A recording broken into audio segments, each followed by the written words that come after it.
नित्यं गुरु शंकर रूपणं हिमाश्रितो हि वक्रोऽपि चंद्र सर्वत्र वन्द्यते वासुदेव सुतं देवं कंसचाणूरमर्दनं देवकी परमानंदं कृष्णं वंदे जगद्गुरु। ओम नित्यं शुद्धं निराभासं निर्विकार निरंजनं नित्यं बोधं चिदानंदं गुरु ब्रह्म नमोऽहम्। गुरुर्मूला क्रिया सर्वा लोकेऽस्मिन् कुलनायके तस्मात् सेव्यं गुरु नित्य अर्थ भक्ति संजीवतम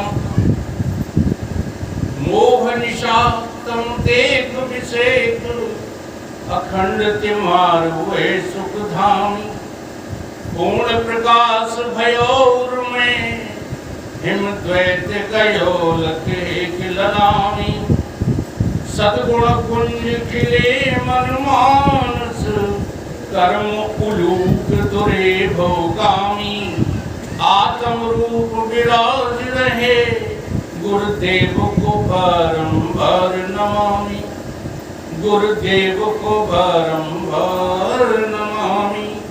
ब्रह्मचर्य वृत्ति सु अखंड धृति सुकृति सन्मार्ग किए जिन तय प्रकृति से परे विकृति को हरे संसति संताप की ओजन क्षय जगती में जितेंद्र करी जागृति निर्मल सत्य ज्ञान दियो निर्भय श्रोता समाज सभी बोलो श्री सतगुरुदेव भगवान की जय। श्री सतगुरुदेव भगवान की जय। प्रातः स्मरणीय परम पूजनीय सतगुरुदेव भगवान के चरण कमलों में नित्य का वंदन करते हुए मंचासीन आज की अध्यक्षता कर रहे स्वामी जी संतोषानंद महाराज, पूज्य स्वामी शिवानंद जी महाराज, पूज्य स्वामी राघवानंद जी महाराज, यत्र तत्र मंचासीन यत्र तत्र आसीन सभी तपापूत संतों के चरणों में नित्य का वंदन करते हुए प्रेमी सज्जनों, माताओं एवं बहनों, बच्चों सभी के हृदय में परमात्मा सच्चित आनंद अद्वय रूप से सदा विद्यमान है। इसी दृष्टि से नित्य का नमन, वंदन, अभिनंदन।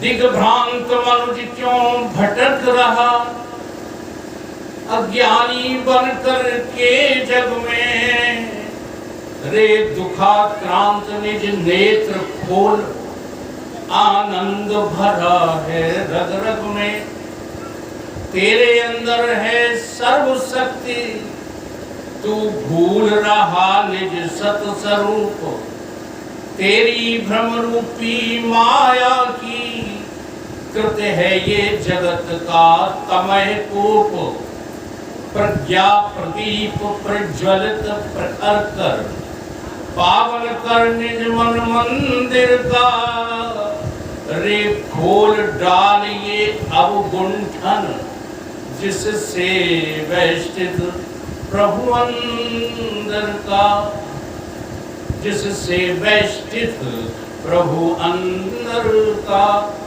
तुम्हारा अपना परमात्मा आपका अपना आपा ही है, परंतु हमने पर्दे डाल रखे हैं। अपने ही स्वरूप के ऊपर जो पर्दे डाल रखे हैं उन पर्दों की निवृत्ति करने के लिए आप जो है सत्य की चर्चा सुनने आए हो।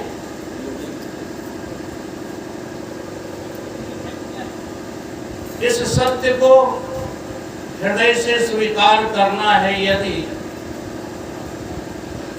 तो एक बहुत सूझ की बात बताते हैं। ये हमारे भीतर जो हमारा मन है ये बड़ा बेईमान है। मन एवं मनुष्याणाम कारणम बंध मोक्ष है। तुम्हें कोई नहीं बांधे हुए है। विषयासक्त मना बंधा और निर्विषय मना मुक्ता। तुम अपने आप बंधे हुए हो। एक जो है धोबी का गधा था, और भी गधे थे, सबको बांधा गया। शाम को दिन में गधों से काम लिया जाता है और शाम को बांध दिए जाते हैं। जरा चिंतन करना, हम तुम देखना कहीं वही गधे तो नहीं। अब जो है सारे गधों को बांध दिया गया रस्सी के द्वारा। एक गधा बिना बंधा रह गया। धोबी का पुत्र कहने लगा, बाबा बाबा, एक गधे के लिए रस्सी नहीं है, कम पड़ गई है। बाबा ने कहा, गधा को बांधने के लिए रस्सी की आवश्यकता नहीं है, तो क्या करें कि गधे के पैर पर केवल उंगली घुमा दो, वो बंध जाएगा। उस लड़के ने ऐसा ही किया। सवेरा जब हुआ तो सारे गधे छोड़ दिए गए, और गधों को जब छोड़ा जाता है तो गधे सीधे वहीं लगते हैं ड्यूटी पर, जिसकी जो ड्यूटी होती है पहुंच जाते हैं। अब सारे गधे तो चले गए, वो गधा जिसको रस्सी से बांधा ही नहीं था वहां से हट नहीं रहा है। बड़ी उसकी पिटाई लगाई जा रही है, पीट पीट के उसकी देह लाल कर दी। जब बाबा ने देखा क्या कर रहा है, क्यों मार रहा है उसको, कहते हैं ये चलता ही नहीं है, ये गधा चल ही नहीं रहा। तो बाबा ने कहा, तुमने उसे छोड़ा है? तो वो कहता है कि मैंने रस्सी से बांधा ही नहीं है, छोड़ूं कहां से? तो बाबा कहता है कि जैसे बांधा तैसे ही छोड़ दो। और जैसे ही उंगली घुमाई, गधा फुड़क के जो है भाग गया। सच बताओ, तुमको किसने बांधा है? तुम इस जो है प्रपंच में क्यों बंधे हुए हो? भगवान ने तुमको यहाँ बंधे रहने के लिए नहीं छोड़ा है, उन्मुक्त होने के लिए तुम्हारे को मनुष्य का शरीर दिया है। इसलिए तुम गाते रहते हो रामचरितमानस, परंतु सार वस्तु नहीं समझते मानस का, वेदों का। आज चूंकि उपसंहार है तो उपसंहार के दिन मुझे सार वस्तु का ही जो है परिचय आपको देना है। इसलिए आज मैं मनोरंजन वाली बात पर विशेष ध्यान नहीं दूंगा, क्योंकि मन रंजन में ही तो बंधा है। इसलिए मन के भंजन का नाम मुक्ति है, मनोरंजन का नाम मुक्ति नहीं है। जिस कथा में मजा आता है वो मुक्त नहीं करती। जो कथा हमें समझना पड़े, जिसमें मुझे अपनी बुद्धि और वक्ता को युक्ति लगाना पड़े, उस कथा का नाम है मुक्ति की कथा, और बाकी तो सब व्यथा ही व्यथा है। इसलिए समझिए, जहां से प्रसंग मैंने कल छोड़ा था, भूमिका बनाकर मैं बस वहीं से प्रारंभ करूंगा। बात ये है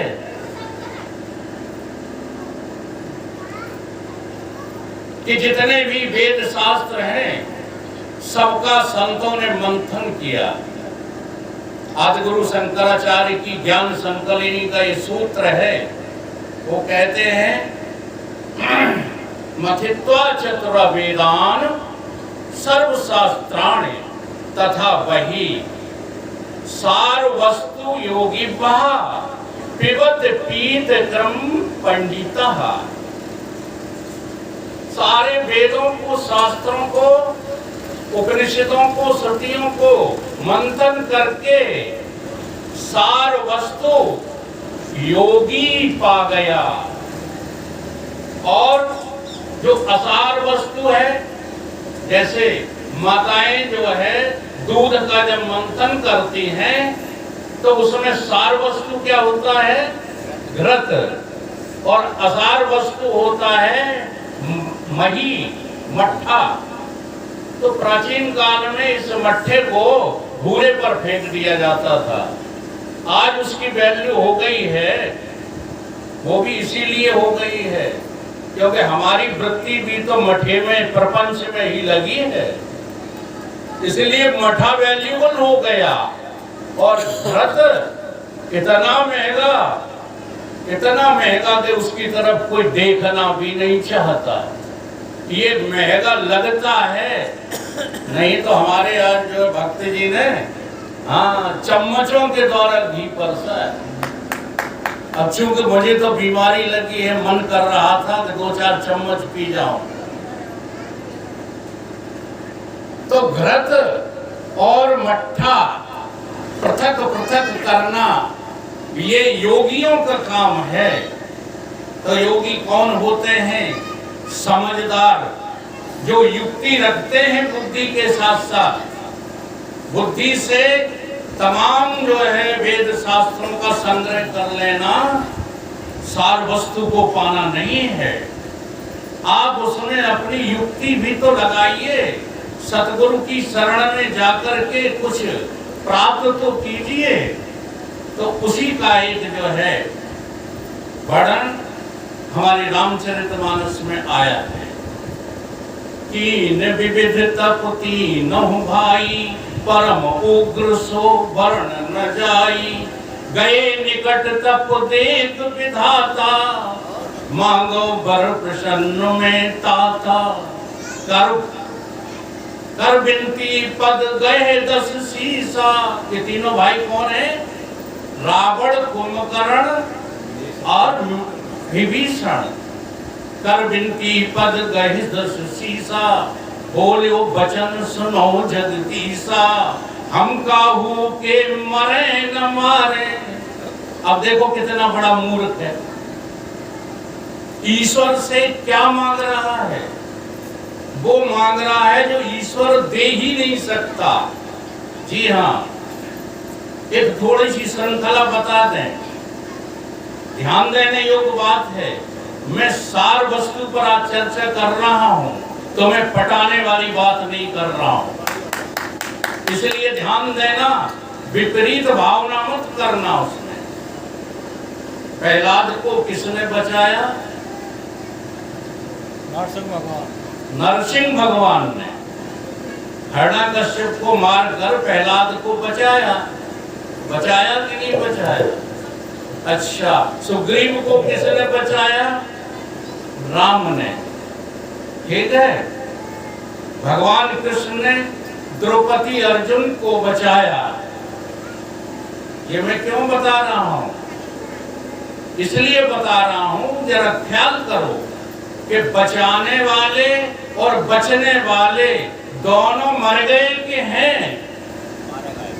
ध्यान करो, बचाने वाला भी मर गया, रहा नहीं, और बचने वाला भी मर गया।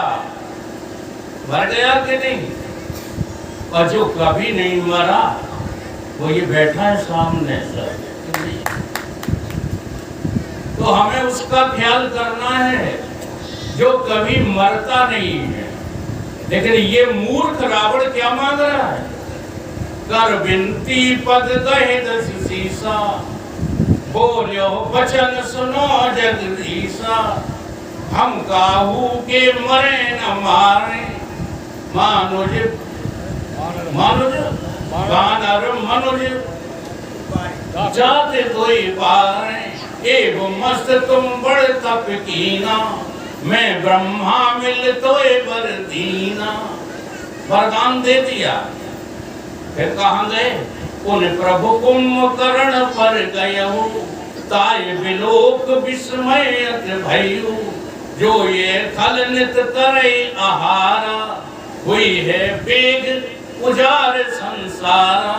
सारद प्रेर ताय मत फेरी, मांगस नींद मास खटके। क्या मांग लिया? देखो, और हम क्या मांग रहे हैं? हम भी तो जो है सोना ही मांग रहे। सोना जो सबको सुला दे, उसका नाम क्या है? सोना। क्या भाव हो गया? 50,000। क्या मांग रहे हो? अब गए विभीषण पास प्रभु, कहो तात वर मांग। उत्ते ही मांगा भगवंत पद, कमल अमल अनुराग। क्या मांगा? भगवान का पद। हम लोग ख्याल ही नहीं करते शब्दों का। और कल मैंने क्या कहा था? परमार्थ किसे कहते हैं? सुनो सखा परमार्थ केहू, मन क्रम वचन राम पद। जी हाँ, अब वो पद क्या है? उस पद के लिए कोई आपके पास युक्ति है? आप उस पद को जानना चाहते हो? उस पद की मांग आपके हृदय में है? सबको किसी न किसी पद की मांग है। प्रपंच में पद, जरा देखो। और इधर जब वैराग ले लिया तो पद, तो जहां देखो तहां पद। अब ये भगवंत पद क्या है? भगवान का पद। और ये भगवान का पद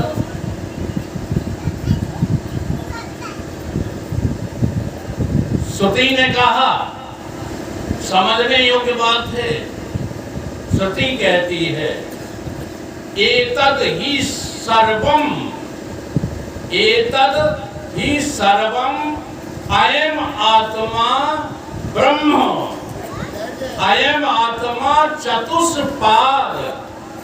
ये पाद कौन है? मैं ही। लेकिन कैसा हूं? 4 पाद वाला हूं। अब 4 पाद का अर्थ तो इन पैरों से मत लगाना।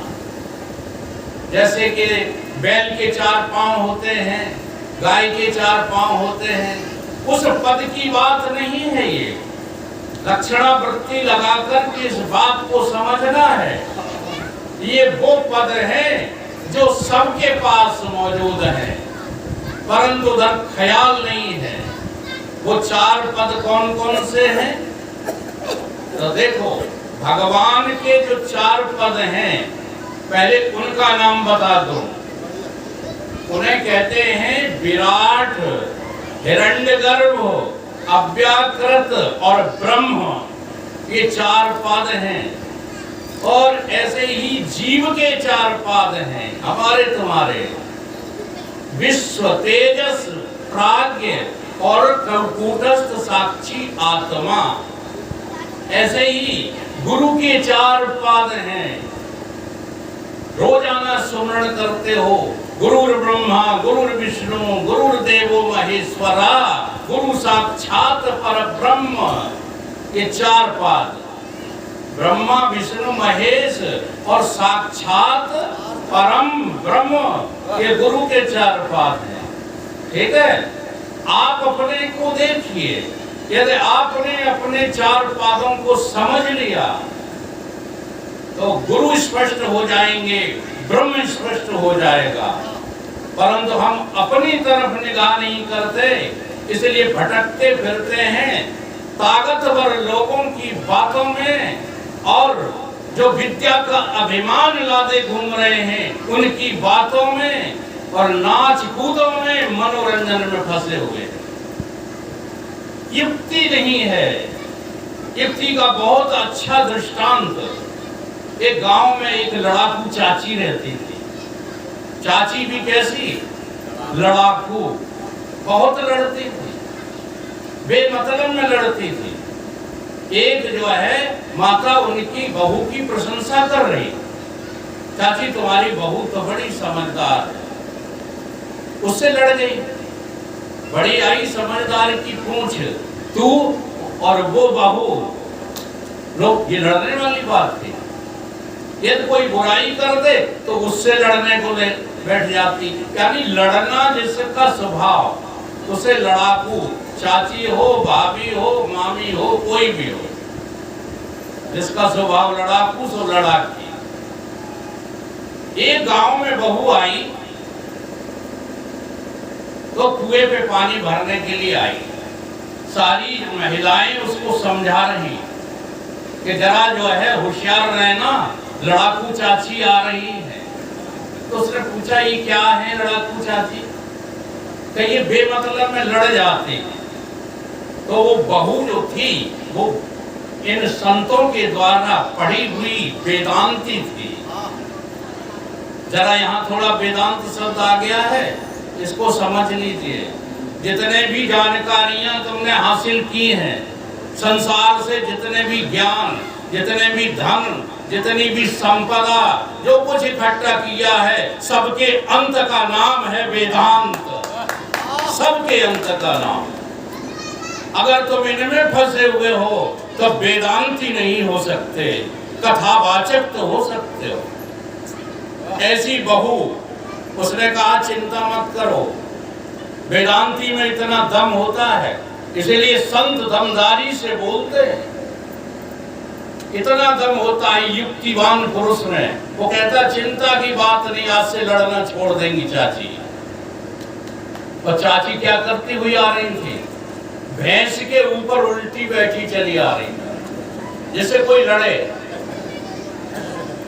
जिधर पूंछ होती है उधर चाची का मुंह था, जिधर भैंस का मुंह होता है उधर चाची की पीठ थी, और चली आ रही मस्त। कुएं के पास आई तो बस उसी बहू ने टोक दिया। उसने कहा चाची ये उल्टा क्यों बैठी हो? तो अनाप शनाप चाची गाली बकने लगी। चाची कहने लगी तुझे क्या मतलब? तेरे जो है पैसों से भैंस नहीं खरीदी मैंने, क्या लेना देना तुझे? जो मैं कर रही हूँ तो मुझे करने दे, तू क्यों बीच में जो है टांग अड़ा रही है? तो उसने कहा देखो चाची, क्रोध करने की आवश्यकता नहीं है, जरा मेरी बात सुन लो। हम भी तुमसे लड़ने के लिए तैयार हैं, परंतु लड़ाई 3 तरह की लड़ूंगी मैं। ध्यान दो जरा, 3 प्रकार की लड़ाई जो है मैं लड़ूंगी। कि वो कौन सी चाची पूछने लगी? उन्होंने कहा एक लड़ाई तो जो है 6 महीने बाद, 6 महीने एक लड़ाई तो 6 महीने की है, और एक लड़ाई पूरे साल की है, और एक लड़ाई पूरी जिंदगी की है। तो कि ये कैसे होगी? बड़ी युक्तिवान जो है वो लड़की थी बहू, उसने युक्ति से कहा कि 6 महीने की लड़ाई लड़ना है। शामिल में बरसिम बो लेते हैं दोनों लोग। बरसिम घास जो गाय खाती है, रोज जाएंगे काटने के लिए, लड़ाई होगी। तुम कहोगे ये हमारी है, हम कहेंगे ये हमारी है, लड़ाई शुरू हो जाएगी। दूसरी है कि शामिल खेती कर लो, तो 1 वर्ष लड़ते रहेंगे। और जिंदगी भर लड़ना है तो चाची मेरे पति से ब्याह कर ले, जिंदगी भर लड़ाएगी। चाची ने उसी दिन कान पकड़ा कि आज के बाद मैं कभी लड़ूंगी। तो जो ये प्रपंच के जो समर्थक हैं, ये दुनिया सत्य है, इनको अपनी युक्ति से वेदांती जो है समझाता है कि समझो तुम 4 पाद वाले हो, और रोजाना अपने चारों पदों में तुम स्थित हो, परंतु समझते नहीं हो। पहला पद है जागृत स्थूल शरीर। देखो रोज तुम इसको छोड़ते हो, अगला पद पकड़ते हो, लेकिन अज्ञानता के कारण से उस परम पद पर आप ठहर नहीं पाते, तुरंत वापस आ जाते हो। जैसे एक चूहा जब बिल्ली के डर से बिल में घुस जाता है, बिल में जब घुस जाता है तो ठहर नहीं पाता, तुरंत वहां से वापस आकर के और बिल के बाहर अपनी मूछें चमकाने लगता है, तो काल रूपी बिल्ली उसको जो है दबोच लेती है। उसी प्रकार से हम लोग जागृति से स्वप्न में जाते हैं, स्वप्न से सुसुप्ति में जाते हैं और सुसुप्ति से लौटकर फिर जागृत में आ जाते हैं। चौथे पाद पर कभी पहुंचते नहीं है। और वही मेरा परम पद है चतुष्पाद, अयम आत्मा चतुष्पाद। और उस पाद को प्राप्त करने के लिए ही ये हमको जो है मनुष्य रूपी जवानी मिली है। अभी हमारे स्वामी जी जवानी की बात कर रहे थे ना, हाँ, पाई है कीमती जिंदगानी, उस पर भी जवानी का आलम। सोचा न जवानी में तुमने, तुम कौन हो कितने पानी में। तुम अपने को पानी वाला नहीं समझ रहे, निपनिया हो गए हो। आपका जो है पानी क्या है? आपका पानी है आपका चौथा पाद। अगर आप जो है उस चतुष्पाद को नहीं समझोगे तो सारी कथाएं बेकार हो जाएंगी। जैसे एक आदमी किसी का जो है पिता है, ठीक है, अब वो जो है उसके चाचा का भाई है। वो कौन है? चाचा का भाई। तो चाचा के भाई को क्या कहते हैं? पिता। कुछ और कहोगे? एक मेरो चाचा को भाई और एक मेरो नानी को जमाई, वो कौन हुआ? वो भी पिता हुआ, हुआ कि नहीं? एक मेरी दादी को बारो, ये दादी को जो लड़का को भाव पिता। एक मेरे फूफा को सारो, ये कौन हुआ? ये भी पिता हुआ। तो आदमी कितने हैं? पिता एक ही है और रिश्ते चार। तो चार उपाधियों के कारण से वो एक चार नजर आता है तो वास्तव में एक ही। उसी को तो समझना है। एक राम दशरथ का बेटा, एक राम घट घट में लेटा, एक राम ने जगत पसारा और एक राम सब जग से न्यारा। वही राम दशरथ का बेटा। उधर मत जाओ, तुम कभी भी राम की कथा ध्यान पूर्वक सुनते ही नहीं हो। तुम सुनते हो भूत कथा, तुम सुनते हो मायिक कथा, तुम स्व कथा सुनना जानते ही नहीं हो। राम कोई और थोड़ा ही है, सीता कोई और थोड़ा ही है। आप ही सीता हो, आप ही राम हो, परंतु ढूंढते नहीं हो तो बर्बाद हो। और राम सीता से तुम अलग हुए, इस युग से अलग हुए कि प्रपंच में बंध जाते हो। वो बंधे रहते हो, फिर केवल काल ही तुम्हें यहां से छुड़वाता है। और हम समझते हैं साधारण मनुष्य की बस यही एक सोच है